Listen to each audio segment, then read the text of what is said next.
aurten ikasturte berezia izan da, bale? Aurten Elgoibarren lanbide heziketako 125 urte hurrena ospatu dugu, 1889ko irailaren 18an hasi zen, udaletxeko aretoan, eta honek eman digu aitzaki bat edo aukera bat, ekintza batzuk eitzeko, bale? Baina egia da horko protagonistak zuek zeratela.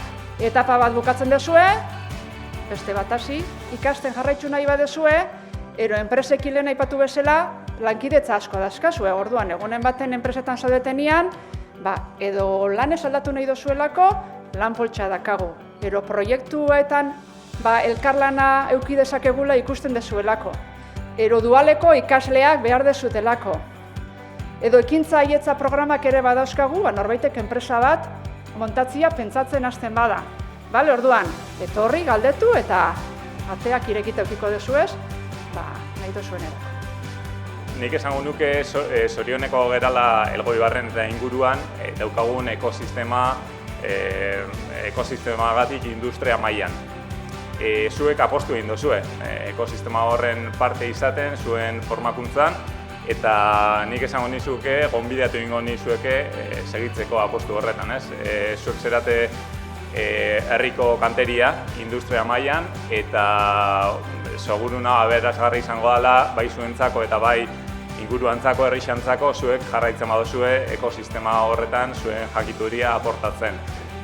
Etorkizun osoa dakazute orain, dazkazuten ikasketekin, eta Jonek esan duen bezala, jarrera egokiarekin, zuek jartzen beste jarrera gogoa, ilusioa, konpromesua, zuen etorkizun profesionala garatuko zuten nahi dezuten punturaino.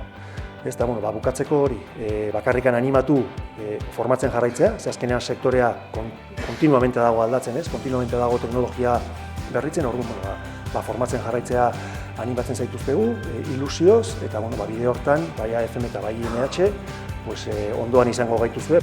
Ni lanbide heziketa ikasi nuen, eta munduan zehar, kontatzen ditudanean historioak eta nire dizipenak, behin eta berriro etortze zait, non ikasi nuen, ze lagunak nituen, nire bizitza sortzeko garaian ze erabakiak hartu nituen, eta hori zuek barruan daramazue. Eta harro egoteko gauza bada. Lanbide heziketan ikasi izana eta IMH-en ikasi izana harro egoteko gauza bada. Así que munduan zehar harrotasunez eraman mesedez sortuko dien aukera berri horietan eta harrotasunez eraman lanbide heziketan parte zaretela eta barruan lanbide heziketa daramazuela.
Azkenean lanarekin eta esfortzuarekin aurrera edozer gauza aldozu lortu. Baina egia da jarrera derrigorrezkoa dela, Jonek esan duen bezala jarrera egoki bat, bestela lanerako ezin da. Eta nire kasu hau da, ez dakit pixkat kurioso edo ez dakit da, baina igual ez da izaten normalena formakuntza gabe edo jendea gora iristea, baina lana eginez eta enpresan konfiatzen eta enpresa zutan ere konfiatzen, edozer gauza lortu leike. Eta bestela, zorionak zueri ere bai, eta animo danei lan munduan urtez deseraten guztioi, animo eta badakizue lan eta lan.